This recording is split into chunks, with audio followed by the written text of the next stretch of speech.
בוודאי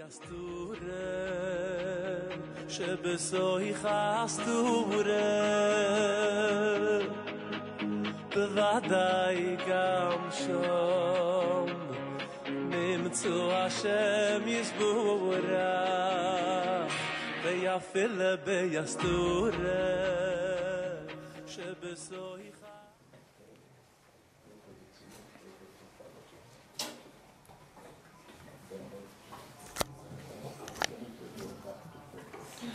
On est arrivé dans la Torah Lamed.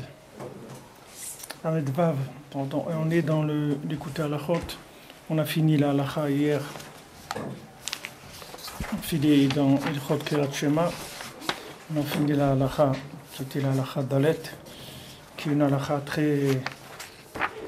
Il y a des choses qui sont des yesodot. Bon, ceux qui écoutent régulièrement le shiur, ils savent que cette Torah, c'est la Torah 36, c'est une Torah basique de Breslev. Il y a deux Torahs qui sont basiques dans Breslev, c'est la Torah 34 et la Torah 36. C'est la Torah de base de Breslev. Celui qui voulait savoir à Ouman ce que c'était Breslev, il étudiait ces deux Torahs, 34 et 36. Et aussi, ils avaient l'habitude à Ouman de tout le temps revenir sur ces Torahs-là. C'est-à-dire que les gens, ils avaient une béquilloute dans ces Torahs. Les gens, ils connaissaient bien ces Torahs. Pourquoi? Parce que c'est des Torahs qui parlent de toute la technique de l'Aïtkarvout au Tzadik, le rapprochement du Tzadik. Alors, il faut savoir que l'une des choses des pires qui nous est arrivée dans la galoute, c'est-à-dire dans notre galoute, comme on a vu dans cette Torah que Rabbi Nathan il dit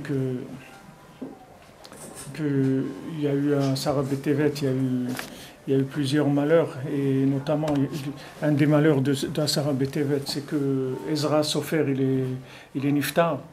Et quand Ezra Sofer il est niftar, il y a une autre Sarah, c'est que la Torah a été traduite en grec. Et il y a une autre Sarah, c'est que il y a Korban Bet Hamikdash. Alors Rabbi Nathan il explique que ces trois choses-là, c'est la même chose. Ça part tout du fait que Ezra Sofer il est mort. C'est-à-dire du moment où Ezra Sofer il est mort, qu'est-ce qu'il nous reste? Il nous reste des Grecs qui vont nous traduire la Torah. C'est-à-dire c'est la traduction de la Torah en grec. La base de la traduction de la Torah en grec qu'on a hérité malheureusement depuis quelques siècles, c'est une invention qu'il y a eu, c'est de présenter la Torah sans le tzaddik. C'est-à-dire de dire que la Torah c'est un mode de vie, mais il n'y a pas besoin du tzaddik. Ça c'est la plus grande apikorsout qui existe, c'est ça, il n'y a pas pire que ça.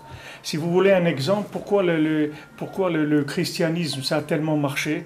Parce que ce qu'il a fait, lui il a copié le Hunan du tzaddik. Il a dit on ne peut pas croire dans Hachem si on ne croit pas dans un Ben Adam qui représente Hachem. C'est pour ça que le christianisme il a marché. Parce que lui, il s'est présenté comme étant le tzaddik. Et ça a marché. Il a ramassé des centaines de millions de gens. C'est la religion qui a le mieux marché. Parce que c'est le schéma le plus parfait qui existe. Il y a Hachem, il a un représentant humain sur terre qui nous aide à nous rapprocher d'Hachem. La seule différence qu'il y a, c'est que lui, c'est Avodah Zarah. Et le tzaddik, il est battel à Hachem.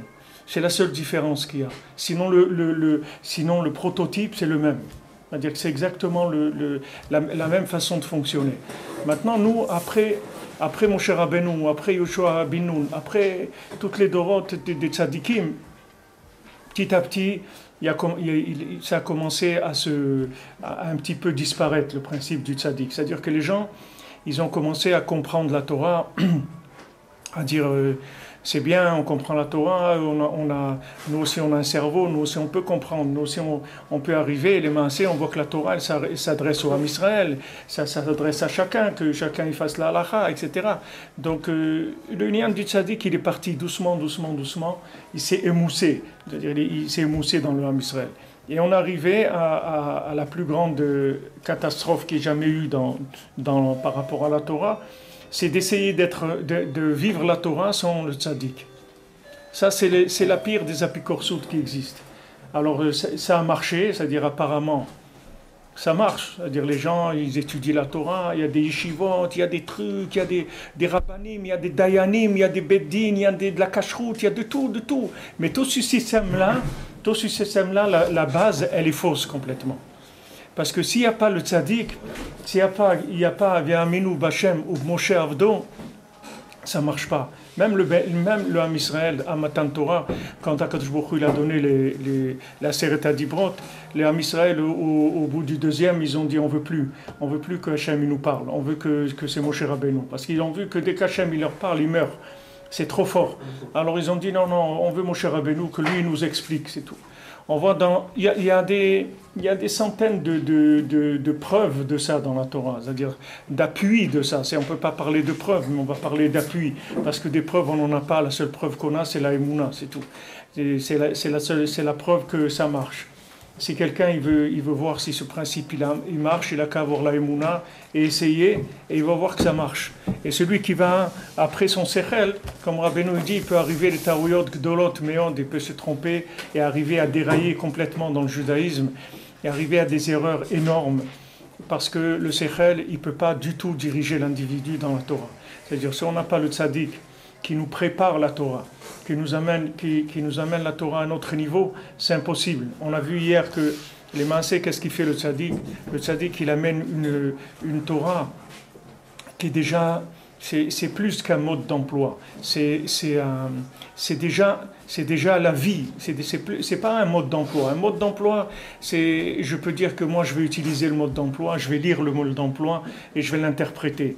Le tzaddik qui donne une Torah, il n'y a rien à interpréter. C'est un mode de vie, c'est pas un mode d'emploi. C'est-à-dire, il rentre la vie dans la personne qui est déjà programmée. Sa vie, elle va commencer à se faire d'après les paroles du tzaddik. Et vous verrez, tous les gens qui sont proches de Breslev, vous verrez que vous étudiez une Torah et vous allez voir qu'il va se passer des choses par rapport à la Torah que vous étudiez. Dans votre vie, vous allez voir des rapprochements. Parce que la Torah, ça va être le moteur de votre vie. Comme on a dit au début quand on a commencé cette Torah, la même chose que les Havdil dans les publicités, ils mettent my life is powered par tel téléphone ou par truc iPhone. Ma vie, elle est powered, c'est-à-dire elle est mue avec ça. C'est-à-dire c'est ça ma vie. Je vis de ça, c'est ça qui me fait vivre. Alors la Torah du tzaddik, c'est ça. Il n'y a rien à comprendre. La Torah du tzaddik, c'est comme un moteur qu'on met dans le bonhomme, c'est tout. On prend son moteur à lui, on le met de côté, on met ce moteur-là, et la personne, elle se met à fonctionner, c'est tout. Indépendamment de toute béchira, de tout vouloir, de quoi que ce soit. Il n'y a pas besoin, du moment où on lui a changé son moteur, c'est fini. C'est plus lui qui réfléchit, c'est plus lui qui agit, c'est le tzaddik qui va agir à travers lui. Maintenant ça existe bepashtout dans le sod, c'est-à-dire quand dans Shara Gilgulim, Rabbi Chaim Vital il explique le nyan du hibour, c'est-à-dire le nyan du hibour neshama, quand une neshama elle rentre dans quelqu'un, notamment pour l'aider à faire tchouva, puisque le Harizal il dit que quelqu'un qui a fauté, normalement il ne peut pas faire tchouva, parce qu'avant qu'il ait fauté, il n'a pas pu résister. Maintenant qu'il a fauté, que le poison de la Vera est rentré en lui, c'est sûr qu'il va encore moins pouvoir faire tchouva et s'arrêter de fauter. Ça va être impossible pour lui. Donc maintenant, qu'est-ce qu'on fait? Le Harizal il dit, Hachem il lui donne un tzaddik qui rentre Behibour en lui. Qu'est-ce que ça veut dire rentre Behibour? C'est ça, c'est-à-dire c'est un moteur qui se met en lui. Et lui, Pitom, il a envie de se lever à la tfila, il veut faire les slirot, et trucs, et tout. Mais c'est pas lui. C'est pas lui. C'est l'associé qu'il a en lui qui rentre. Mais il y a des dynimes là-dedans. Parce que le tzaddik qui est associé, il reçoit il partage avec lui les bénéfices de sa vie. C'est-à-dire, le tzaddik, lui, il n'a pas de corps, donc il ne peut pas faire les mitzvot. Et celui-là, il n'a pas de neshama, donc il ne peut rien faire. Alors, il y a la neshama du tzaddik, avec le corps de la personne, ils s'associent et ils font des choses ensemble. Mais c'est un nouveau moteur. C'est-à-dire c'est pas quelque chose qui a un rapport avec la réflexion, ni avec la conscience de la personne, ni rien. Il n'y a rien. C'est un moteur qui rentre et la personne, elle change, c'est tout. Et sa vie, elle commence à être autrement. Ça, c'est le principe de l'Edkarvut au tzaddik. L'Edkarvut au tzaddik, c'est ça ce que ça veut dire. Edkarov du tzaddik, ça veut dire de nichlal bo. Il parle ici, Rabbi Nathan, s'inclure dans le tzaddik. S'inclure, comme on dit à Rosh Hashanah, on vient pour s'inclure dans le roche baït, on s'inclut dans le roche, pour pouvoir avoir une année qui est réglée déjà. Comme Rabbeinu dit, celui qui vient chez moi au Rosh Hashanah, il peut être Bessimcha toute l'année. Alors on peut dire, mais ça veut dire que je peux être Bessimcha, mais si je fais des bêtises ou des trucs, ça veut dire que je peux être Bessimcha, j'ai des problèmes, des trucs, tu peux être Bessimcha. Parce que ce moteur-là, il est rentré en toi. C'est-à-dire que c'est plus toi maintenant qui agit dans ta vie, c'est un moteur. Alors ce qu'il faut savoir, c'est qu'il n'y a personne, les maasés, qui agit. C'est-à-dire tous les gens, ils sont mus par des moteurs à l'intérieur. Seulement, les gens, ils choisissent le moteur qu'ils veulent, alors ils croient que c'est eux qui font. Mais ce n'est pas vrai. Chaque vitalité, chaque matin, quand quelqu'un il se réveille, il reçoit un moteur pour la journée. Et ce moteur, c'est lui qui va diriger sa journée. C'est avec ce moteur qu'il va vivre cette journée-là. Et il n'a pas le choix. Le choix qu'il a, c'est le choix quand il choisit ce moteur-là. C'est là où il a son choix. Mais une fois que le moteur il a démarré, il n'a pas le choix du tout. Sa journée, elle va être comme... S'il a un moteur qui vient de Esav, ou qui vient de Bilam, ou qui vient de là-bas, le Ben Adam, il ne peut rien faire du tout. Toute sa journée, elle est orientée avec ces choses-là. La Bechira, elle est dans le choix du moteur. Et le choix du moteur, il y a des techniques. Il y a par exemple Kirat Shema à la Mita, il y a le Kirat Shema du matin. Il y a beaucoup de choses qui font le choix du moteur que je vais recevoir. Et pour ça, le matin, quand on se lève, on fait la bracha le matin de Shelo Asani Goy, Shelo Asani Isha, Shelo Asani Aved. Vous voyez des gens que les pauvres ils se réveillent un matin et croient qu'ils sont ça ou qu'ils sont l'autre. Ça arrive. Parce qu'il a changé de moteur, Pitom. Pitom, voilà, quelqu'un était là au Mans il y a 2 semaines, une maman, elle m'a dit, voilà mon fils, c'est un Haridi et tout, il a 35 ans, il a 3 ou 4 enfants, et un matin il s'est levé et il a changé, c'est-à-dire il a changé, il a dit, je ne suis plus un homme, je suis autre chose. Donc je vais partir, etc. Il est religieux, Shomer Shabbat, tout ça, pas de, tout, mais j'étais mitralef. Donc le moteur, il a changé. Il y a un autre moteur qui est venu. Maintenant, ce moteur-là, c'est là où on a le choix. On a le choix de choisir ce moteur comme on le veut. C'est-à-dire, si on suit les conseils de préparation, alors on reçoit que des neshamot qui nous aident à avancer. C'est Rabbeinu dit comment le nitouk, comment il faut être mitnatek du rével de Sitra Achara. Rabbeinu dit que quelqu'un, quand il fait des avérotes, il s'attache à une corde de Sitra Achara, et il faut qu'il soit mitnatek, il faut qu'il coupe avec cette corde-là, qui coupe cette corde qui le tire vers des choses où les maasés, il n'a pas tellement le choix. C'est pour ça qu'il ne faut pas s'en vouloir, et il ne faut pas s'enorgueillir non plus, il ne faut pas s'en vouloir si on fait des bêtises, et il ne faut pas s'enorgueillir si on fait aussi des belles choses. Comme Rabbeinu dit dans Sefer Hamidot, il n'y a pas à s'enorgueillir si on fait des belles choses, parce que tout ce qu'on fait de bien, ça vient du tzaddik. Il n'y a pas de... Le Ben Adam lui-même, il ne fait rien du tout. Ben Adam, juste, il va choisir quel moteur qui va le faire tourner, c'est tout. Mais le Ben Adam, c'est une carrosserie, c'est tout. Il n'a rien dedans. Et s'il croit qu'il a un sechel, c'est imaginaire. Parce que son sechel, c'est pas lui. C'est-à-dire que quand lui réfléchit, c'est pas lui qui réfléchit. C'est un système qui réfléchit à travers lui. Mais c'est pas lui. L'homme, il n'est pas libre de réfléchir. Quelqu'un croit, il est chez lui, et il dit, moi, je fais ce que je veux. Tout. Il ne fait rien du tout. Il n'y a personne qui fait ce qu'il veut. Ça n'existe pas quelqu'un qui fait ce qu'il veut, parce qu'il n'y a personne qui est neuf, il n'y a personne qui est un Ben Adam nouveau, qui n'a jamais rien fait, qui n'a pas d'idée, qui n'a pas d'éducation, qui n'a pas de passé, qui n'a pas de Gilgoulim. Ça n'existe pas. Tous les gens qu'il y a de nos jours, déjà Rabbeinu il a dit que tous ceux qu'on est là, déjà, on s'est couché dans plusieurs cimetières déjà. C'est-à-dire on est des gens qu'on a déjà vécu et on revient et on revient et on revient. Donc on ne peut pas dire qu'on est libre parce qu'on est programmé dans notre vie. On est programmé. Et si maintenant on a eu le mérite que dans nos générations on nous a choisi à nous, par exemple, pas par rapport à nos parents ou à nos grands-parents, que vous voyez que chacun, Baruch Hashem, il a ses parents, ou ses grands-parents, et chacun il voit combien ses parents et ses grands-parents ils sont 1000 fois mieux que lui, au point de vue midot, au point de vue honnêteté, au point de vue tout. Et les maasés, comment lui il est ici à Ouman Rosh Hashanah, et ses parents, ses grands-parents et tout, c'est difficile pour eux de venir, et même quand ils viennent 1 ou 2 fois dans leur vie, c'est déjà énorme. Mais ils n'ont pas cet enthousiasme, cette chose, ce rapprochement du tzaddik et tout. Alors pourquoi nous on a ça? Parce qu'on est mieux? Pas du tout, vous voyez bien qu'on n'est pas mieux. Vous voyez bien qu'on n'est pas mieux. Les gens d'avant, ils sont beaucoup mieux que nous. Il y a pas de... Tout le monde sait ça. Chacun, il a des parents et des grands-parents qui sont beaucoup mieux que lui. Les midot, elles sont meilleures. Tout est mieux. C'est pas l'individu comme il est. C'est pas ses midot qui font aujourd'hui qu'il est ce qu'il est. Ce qu'il y a, c'est qu'aujourd'hui, il y a un shefa Eloki, il y a une très grande abondance de Elokut qui descend dans l'Olam. Et cette abondance-là, c'est l'abondance de l'énergie du tzaddik. Maintenant, l'énergie du tzaddik, ce n'est pas une énergie qui est neutre. Ce n'est pas comme quelqu'un qui met de l'essence dans le réservoir.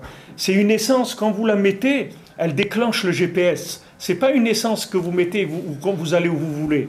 C'est une essence, vous la mettez dans le réservoir, le GPS il se met en marche, la voiture elle démarre, le volant il tourne tout seul et vous êtes assis comme ça. Vous ne faites rien du tout. Vous ne pouvez rien faire du tout. Vous ne pouvez rien faire. Une fois que ça a démarré, il n'y a rien à faire. Ni en avant, ni en arrière. Rabbeinu, il avait un talmid qui s'appelait Rav Moshe Chinkes et qui est devenu, c'était un grand Balzdaka. Il aidait beaucoup Rabbeinu et après il est devenu un mitnaged. Après il n'a pas eu le srout, il est devenu un mitnaged. Alors quand il est devenu un mitnaged, il est venu une fois chez Rabbeinu, il a dit je veux annuler toute la tzedaka, le srout de toute la tzedaka que je vous ai donné. Rabbeinu lui a dit tu ne peux pas faire ça. Jamais tu pourras annuler.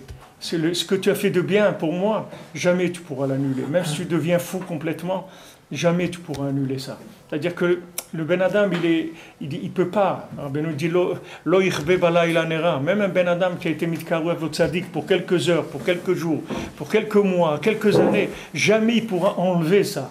Jamais il pourra abîmer ça, parce que c'est de la nitzriout, c'est de l'éternité. Une fois, quelqu'un il a demandé à Rav Yitzhak Bender, Shalom, il lui a demandé. C'était au début quand on venait au Oman, il y a 35, 38 ans comme ça.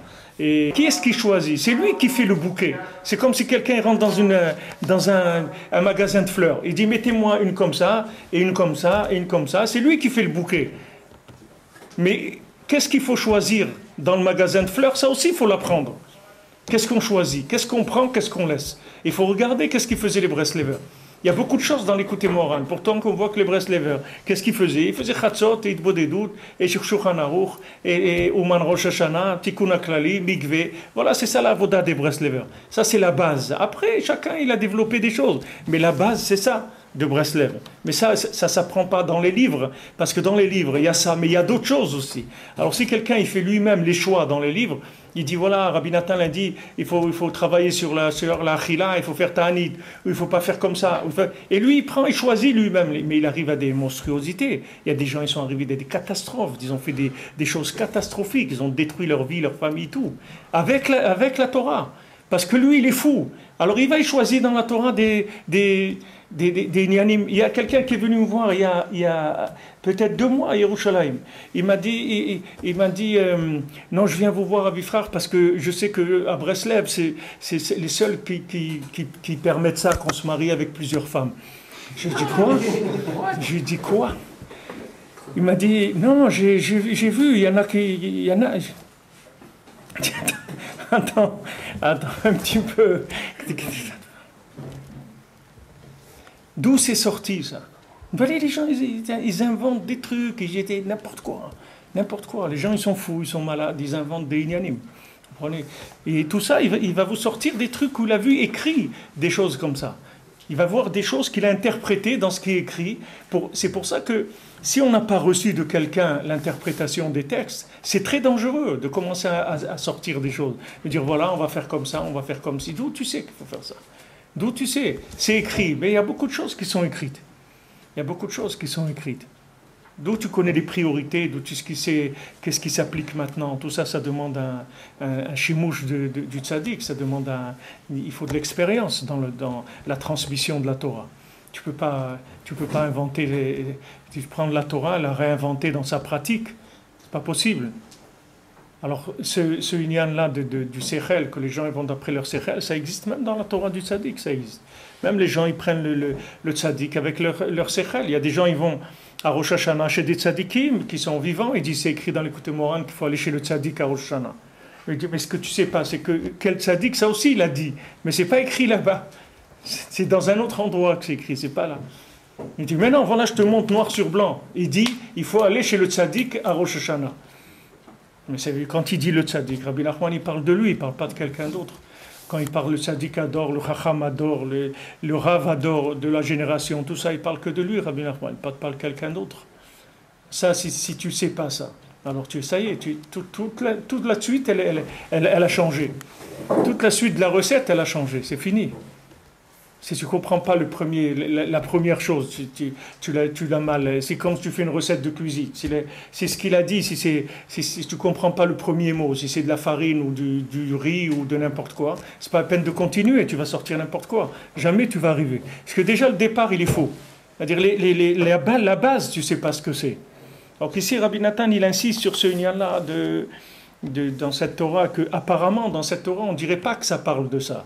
Quand vous voyez la Torah 36, si vous la lisez, vous n'avez pas l'impression que ça parle de ça, parce qu'il y a juste quelques points qui parlent de ça. Mais les Maaseh, toute cette Torah 36, elle parle que de ça, de la méthode, comment être mitkarev au tzaddik, et comment quelqu'un, il a intérêt à se soumettre au tzaddik, il a intérêt s'il veut réussir sa vie, il a intérêt.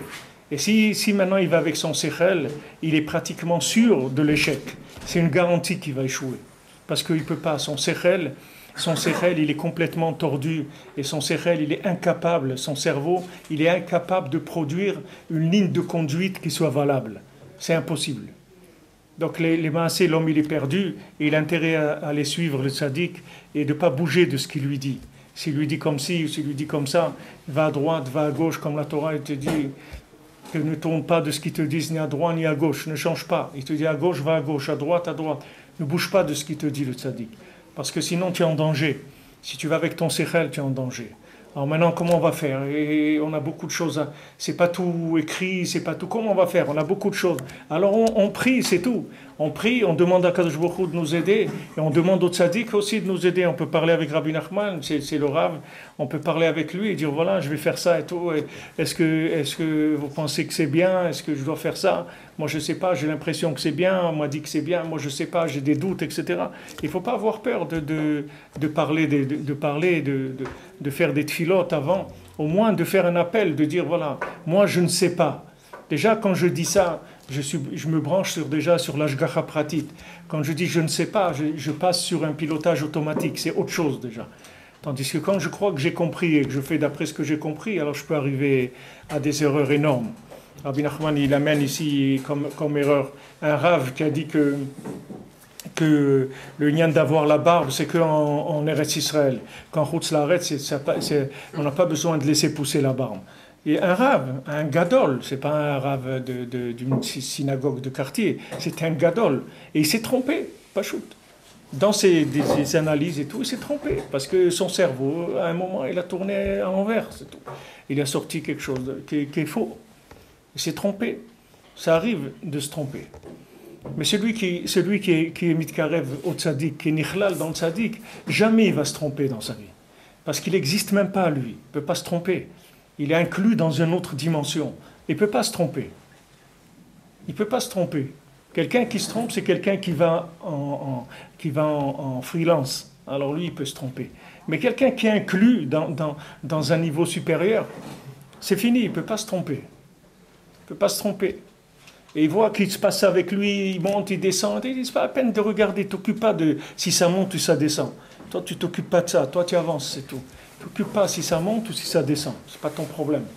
Toi, tu avances et tu continues avec la Emouna. Il faut être mechadesh chaque jour, la Emouna dans le tzaddik, dans les études du tzaddik, de faire Itboyedou tous les jours, faire son tikkun haklali, faire au maximum des conseils que le tzaddik il a donné de faire. Et le reste, c'est pas mon problème du tout. Ici, il rapporte Rabbi Nathan, on a vu, il dit que le tzaddik il peut réparer toutes les avérotes du monde. Il n'y a aucune avéra au monde que le tzaddik ne peut pas réparer. Il n'y a aucun problème au monde que le tzaddik ne peut pas réparer. Même ce qui est irréparable par le Kohen Gadol, le jour où il rentre dans Kodesh HaKodashim, c'est écrit là-bas qu'il y a des avérotes que le Kohen Gadol ne peut pas être mechaper. Parce qu'il n'y a que le Yom HaMita, que le jour de la mort qui est mechaper. C'est-à-dire que Yom Kippour, quand le Kohen Gadol il rentrait dans Kodesh HaKodashim, il pardonnait toutes les avérotes du Ham Israël, sauf certaines qui sont talo iveomed, c'est-à-dire elles sont là, elles sont en stand-by, jusqu'à que la personne elle rentre dans sa tombe, et là-bas ça va être pardonné. Mais le tzaddik, il dit que le tzaddik, même ça, il répare. Il n'y a pas besoin d'attendre la tombe. Pas besoin, le tzaddik répare tout. Toutes les avérotes, il répare. Donc il faut être tranquille, il ne faut pas se faire de soucis. Il faut être joyeux, il faut être tranquille. Il faut remercier Hachem, parce que c'est un grand srout de venir ici. C'est pas pachout. de venir ici à Rosh Hashanah, d'avoir ça dans la tête. Combien de gens, les pauvres, ils n'arrivent pas, leur femme ne veut pas les laisser partir. Elles ont l'impression qu'ils tirent sur les avions, je ne sais pas ce qu'ils sont, mais beaucoup, les pauvres, ils sont déchirés, leur femme, elle ne veut pas les laisser partir. Rien à faire, elles ne veulent pas, elles ont peur. Elles disent non, je ne veux pas que tu partes, je ne veux pas que tu ailles, etc. Il y a tellement de choses qui dépendent de ça. Nous, on ne se rend pas compte parce que, je vous dis, notre corps, il ne peut pas vivre. C'est trop fort pour nous. On ne peut pas le vivre. C'est des choses qu'on ne peut pas vivre vraiment. On est là, pour Hachem, on est content et tout, mais on ne peut pas vivre la chose. C'est trop élevé pour nous. Si on pouvait vivre un peu la chose, les gens, ils viendraient, par millions, les gens ils viendraient ici à Rosh Hashanah. Vous auriez la queue depuis l'aéroport de Kiev jusqu'à Ouman, ce serait qu'une file pour embrasser le Tzion. Mais malheureusement, pour l'instant, il y a ce qu'il y a. On n'a pas encore, ça s'est pas encore développé mais ça viendra. Oui, que ça viendra. La même chose qu'il me racontait un Breslever, un Nachman Roussichar, Vachalon, il me disait, tu sais, quand moi j'étais petit, lui il était né à Ouman, il a fait sa bar mitzvah à Ouman, il s'est marié à Ouman. Il était dans l'armée rouge, il a eu beaucoup de trucs dans sa vie, mais il m'a dit que quand il venait au Tzion, ils jouaient, ils étaient des enfants comme ça qui jouaient autour de la petite maisonnette, là, comme on voit avant, qu'il y avait une petite maisonnette qui a été détruite pendant la Première Guerre mondiale. Ils jouaient là-bas. Et il dit, ils entendaient des anciens, et ils disaient, tu verras, un jour, il va y avoir beaucoup de monde ici, les gens ils vont faire la queue pour rentrer. Et ils rigolaient, ça les faisait rire, parce qu'ils étaient tout juste minyan, c'était un tout petit groupe. Et eux, ils savaient que les skenim, ils savaient qu'il allait arriver un jour où ça allait s'ouvrir plus. Maintenant, pour nous, c'est la même chose. Qu'est-ce qu'on est ici? 30 000, 40 000. Alors, si on dit à quelqu'un, mais tu sais, un jour ici, il va y avoir 300 millions de personnes, c'est pas possible, comment tu... Mais ça va venir, ça va se faire, c'est des choses qui vont se faire. Et après, les gens qui viendront dire quoi? Toi, tu étais parmi les premiers quand il n'y avait que 30 000 et 20 000. Alors, comment c'était à cette époque-là, etc. C'était le début de Ouman, il n'y avait encore pas grand monde, etc. C'est tout. C'est parce que ça s'ouvre. C'est ça le centre du monde. C'est d'ici que tout le monde va venir. C'est une question de temps, c'est tout. Comme la même chose qu'aujourd'hui par rapport à ce qu'il y avait avant, ça va être encore beaucoup plus, ça va s'ouvrir beaucoup plus. Alors, Rabbi Nathan, il dit dans cette halakha, il n'y a pas une chose que le tzaddik ne peut pas réparer. Rien. Un Ben Adam que Chas Shalom il est né mamzer ou il est un truc ou il est à l'envers complètement, n'importe comment qu'un Ben Adam il soit. Que l'être le plus tordu, vous prenez le prototype le plus tordu qui puisse exister sur terre depuis la création, Rabbi Nachman il peut le réparer, il n'y a pas de problème. Il n'a aucun problème. Parce que là où il arrive, la Torah que Rabbi Nachman il arrive à comprendre, il n'y a aucun mal qui peut arriver là-bas. Cette Torah, elle peut réparer tout le mal qu'il y a sur terre. Donc il n'y a pas de souci à se faire. C'est rien. Il faut s'inclure dans le tzaddik, il faut s'inclure dans ces gens, il faut s'inclure, faire le maximum de choses qui soient des repères d'inclusion dans le tzaddik. Au Hachem, chacun où ils sont, ils ont leur minyan Breslev, les synagogues Breslev. Il faut prier dans des minyan Breslev. Toute l'année, il faut prier dans un minyan Breslev. Parce qu'à chaque fois qu'on rentre dans une minyan Breslev, ne croyez pas que c'est comme si vous rentrez dans une autre synagogue. C'est un autre minyan complètement, mais seulement vous ne voyez pas. Vous ne voyez pas. Mais c'est une autre chose complètement. Moi j'ai connu Rav Aryeh Shapira, la Vachalom. Rav Aryeh Shapira, c'était le frère de Rav Shmuel Shapira. Les gens ils connaissent Rav Shmuel Shapira parce que c'était un grand Oved Hashem qui était connu. Les gens ils le connaissaient. Mais Rav Aryeh Shapira, les gens ils ne le connaissaient pas. C'était un homme caché. Mais Rav Shmuel Shapira, il a dit sur Rav Aryeh que c'était un des Lamed Vav Tzadikim. Rav Aryeh Shapira, il est niftar dans le mikvé. Il faisait 310 tvilot dans le mikvé. Il se trempait 310 fois tous les jours. Et un matin, ils l'ont trouvé, il était mort dans le mikvé. Il avait même pas 70 ans. Mais c'était un très très grand tzaddik. C'était un homme qui connaissait toute la Torah et la Kabbalah, tout. Il dormait presque jamais. Il y a des gens chez qui il était à Paris, ils m'ont dit, toute la famille l'a surveillé. Il dit c'est pas un être humain. Il m'avait appelé un certain monsieur Bismuth à Paris. Il m'a dit, c'est Abraham, c'est pas un être humain. On l'a surveillé avec ma femme, mes enfants. En 8 jours, il a jamais dormi. Jamais il a dormi. On l'a surveillé tout le temps. C'était un très grand Oved Hashem, un très grand tzaddik. C'est un homme qui était très très proche de Rabbeinu, qui enseignait l'écouter Moharan, il connaissait tout. Alors une fois, pourquoi je vous raconte ça? Parce que je voulais vous dire le nian d'un minyan Breslev. Même pas un minyan, mais c'est même pas, là vous allez voir, c'est même pas un minyan. Il était venu à Aix-les-Bains chez nous, on avait notre synagogue Breslev, notre centre Breslev aussi comme Montréal, il y avait aussi à Aix-les-Bains, on avait le centre Breslev. Alors lui, il était chez nous, il m'a dit tu vas faire des affiches, tu vas mettre dans la synagogue en ville et tout. Il y a un grand rave d'Eretz Israël qui vient, il va faire une grande dracha, venez, etc. Et lui, c'était un homme qui se cachait tout le temps. Je ne comprenais pas comment il a dit de faire une affiche comme ça. Lui, c'était un homme, si vous lui donniez un brin de kavod, il se sauvait rien. Vous ne pouvez pas lui donner du kavod. C'est un homme, si vous essayez de lui donner du kavod, il se sauvait tout de suite. Alors, comment il dit d'écrire le grand rave qui vient d'Eretz Israël et tout? Je sais que ce n'était pas son style à lui. Alors, il a vu que j'étais un peu étonné, alors il m'a dit, t'as pas compris. Il m'a dit, ce que je veux, c'est uniquement qu'ils rentrent les gens dans cet endroit qui s'appelle sur le nom de Rabbi Nachman, c'est tout ce que je veux. C'est que ni qu'ils écoutent la dracha, ni qu'ils rien du tout, qu'ils rentrent dans cet endroit qui s'appelle la maison de Rabbi Nachman ou le centre Breslev, c'est tout. Qu'ils rentrent là-dedans, c'est tout. Il n'y a pas besoin d'autre chose. Rien qui rentre là-dedans, c'est un tikkun on peut pas savoir ce que ça veut dire. Alors là où des centres Breslev, chaque fois vous organisez un kidouche, n'importe quoi, rien que les gens ils viennent, c'est tout. Ils viennent, ils s'assoient, ils font une bracha, un truc, et shalom, ils partent. Rien que ça, c'est des tikkunim niflaim sur la neshama. Alors, de Kolchken, des gens qui prient déjà, s'ils ont un minyan Breslev, il faut prier dans le minyan Breslev. Il faut faire des efforts pour ça, parce que c'est une autre prière. Maintenant, on est là, dans le corps, on ne ressent pas ces choses-là. Mais il faut aller avec la émouna. Il faut aller avec l'émouna. Vous voyez, les Breslevers, ils étaient makpid, toujours de prier dans des minyan Breslev. Parce que c'est un tfila qui est nichlelet dans le tzaddik. C'est une tfila qui s'inclut dans le tzaddik. Et cette tfila, quand elle s'inclut dans le tzaddik, c'est un autre inyan. Le tzaddik, il traite toutes les tfilotes du monde, de toute façon. Toutes les tfilotes du monde, Rabbeinu il dit dans l'écouté Moran, elles viennent chez le tzaddik. Et le tzaddik, il les nettoie, il les arrange, il les prépare, et après il les fait monter vers Hachem. Mais quand quelqu'un est pris dans un minyan qui a le shem même du tzaddik, c'est autre chose complètement. Chaque chose comme ça, chaque nekuda qui est un rapprochement par rapport au tzaddik, ça répare la personne et ça donne des bénéfices extraordinaires. Bon, Hachem, il faut remercier Hachem qu'on est là.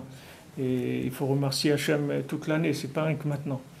Toute l'année. Il y a quelqu'un en Eretz Israël, il fait 3 ou 4 séoudot dans l'année. Il fait des repas où il invite les gens dans une salle, etc.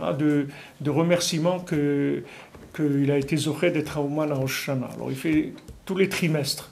Et la dernière, il a fait 2 semaines avant de venir, sur le Rosh Hashanah d'avant, pour dire merci qu'on a été zoché d'être à Ouman à Rosh Hashanah. Au moins dire merci, même si on ne ressent pas, parce que malheureusement on est très très loin de pouvoir ressentir les tikkunim, les réparations que c'est.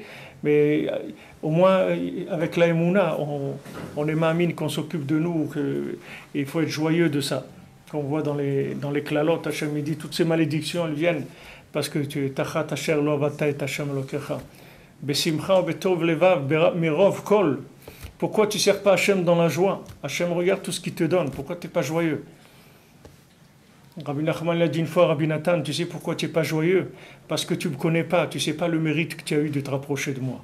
Si tu savais qui j'étais, tu serais en train de danser toute la journée de joie. Hachem, il t'a donné le srout de me connaître.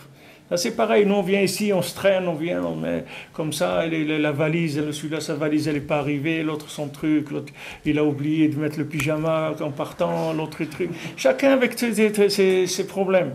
Mais il se passe des choses qui sont très très grandes et qui nous dépassent.